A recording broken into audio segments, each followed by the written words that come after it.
আমি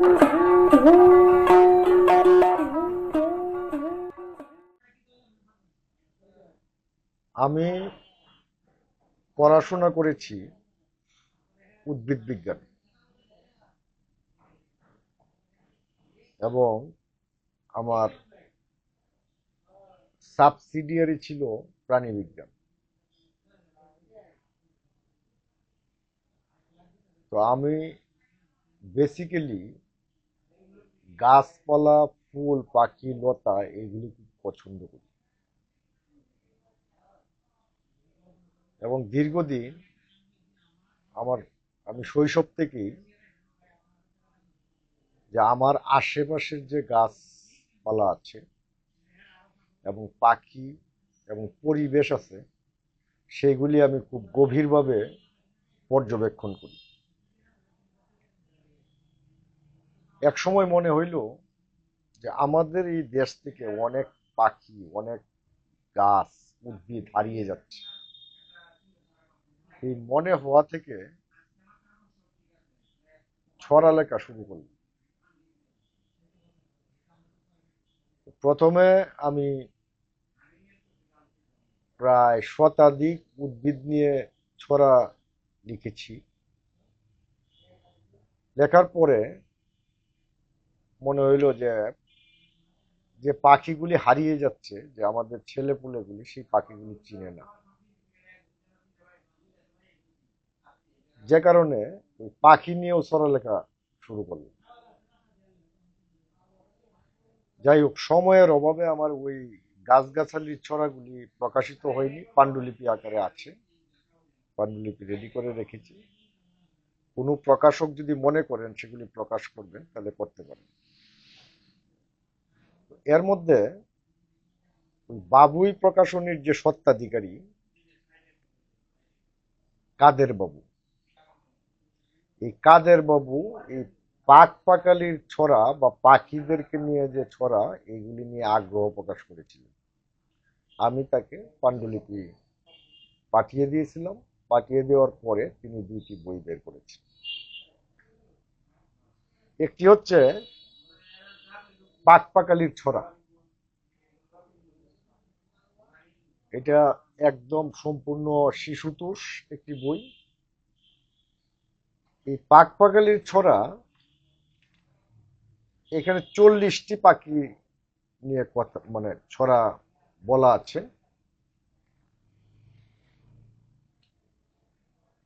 যেমন আমরা অনেক সময় এই যে চিনি, এই যে পাখিটা, এই পাখিটার নাম হচ্ছে হুদহুদ পাখি। আমাদের আশেপাশে কিন্তু এগুলি থাকে, আমরা দেখি, কিন্তু আমরা নামে চিনি না। এবং এই পাখিটা সম্পর্কে আমাদের যে ইসলাম ধর্মে বলা আছে যে এই পাখিটা হযরত সুলাইমান আলাইহিস সালামের দূত ছিলেন। যাই হোক, আমি এখান থেকে এটাই পড়ি। হ্যাঁ, এই পাখিটার বুদ্ধি অনেক, পর্যবেক্ষণ গভীর। পুরাণ মতে এই পাখিটি দূত সুলেমান নবী। ডোরা কাটা দাগ আছে তার, দারুণ পাখার বাহার। মাটির নিচে পানির খুঁজে করতে করতে আহার। ঝুঁটি আছে মাথার উপর, চোখ জোড়ানো রূপ। দেখতে পেলে এই পাখিটি যায় না থাকা চোখ। যেমন কাক, পুকুর ঘাটে সাবান ছিল, চুরি করেছে কাকে। এই কথাটা এখন গিয়ে বলতে হবে মাকে। দেখতে কালো, ওরে ভালো, খুবই চালাক পাখি। যখন যা পায় সবকিছু খায়, সামলে সবই রাখি।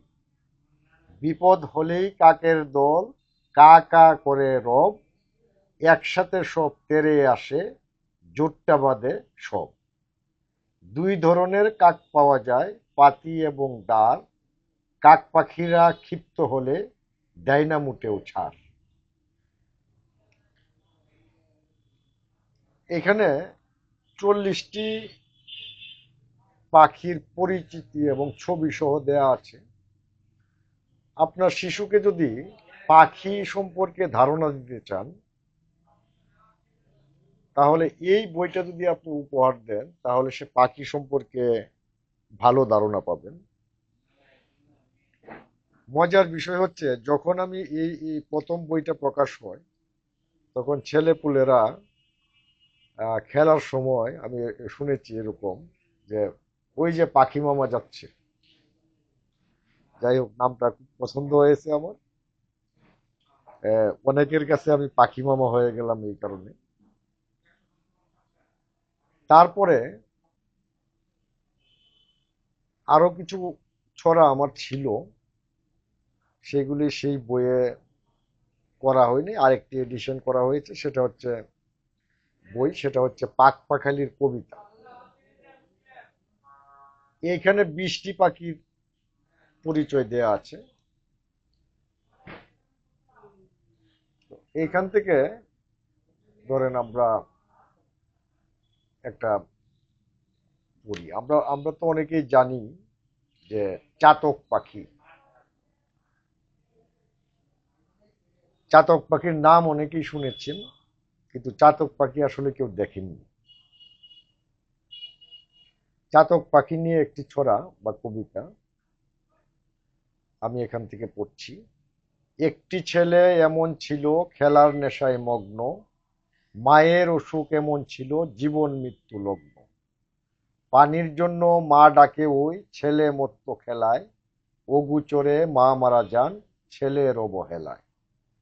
অনুশোচনায় ছেলেটি মনে দুঃখ পেল, পানি পানি বলতে বলতে পাড়ায় পাড়ায় গেল। পানি নিয়ে ঘুরতে ঘুরতে গেল অনেকে দূরে, মায়ের কাছে চাইল যেতে পাখি হয়ে উড়ে। সেই ছেলেটি চাতক হয়ে পানির জন্য ডাকে, নির্জনতায় শিরীষ গাছে উঁচু ডালে থাকে। অর্থাৎ চাতক পাখি আমরা সচরাচর দেখতে পারি না, এটা অনেক নির্জন স্থানে থাকে এবং খুব উঁচু গাছের একদম মগডালে এরা বসবাস করে, এই জন্য আমরা দেখতে পারি না। ধরেন আমাদের কিছু উপকথা আছে, এই উপকথাগুলি নিয়েও এখানে আমরা লিখেছি। যেমন একটি ছড়া আছে সেখানে, বেশি সাজের সাজা। ফিঙে পাখি লেজ ঝুলিয়ে তারের উপর আছে, লেজ দুলে ওই যৌনতার কাছে। কুটুম পাখি সেজেছে সেই ফিঙ্গে হলো রাজা, সেই কাহিনী বলবো এবার বেশি সাজের সাজা। সবার আগে যে পাখিটি আসবে নতুন সাজে, সেই পাখিটি রাজা হবে অনেক পাখির মাঝে। কুটুম পাখি সাজতে সাজতে দিনকে করলো রাত, ফিঙে পাখি ছাই মেখে বেশ করলো বাজিমাত। সেই থেকে এই ফিঙ্গে হলো পাখপাখালির রাজা, কুটুম পাখি পেয়ে গেল বেশি সাজের সাজা। এই বইটিতে 20টি কবিতা আছে পাখি সম্পর্কিত। এই দুইটি বই যদি আপনার সন্তানকে আপনি উপহার দেন, এই দুইটি বই একত্রে আপনার সন্তানকে উপহার দিলে অন্ততপক্ষে 60টি পাখি সম্পর্কে সে ভালো একটা ধারণা পাবে। আপনারা এই বইটি নিতে পারেন, রকমারি.com-এ অর্ডার করলেই এই বইটি আপনারা পাবেন। বই দুটি প্রকাশ করেছেন বাবুই প্রকাশনী। আর এই যে এগুলির কাভার করেছেন হচ্ছে আল নুমান,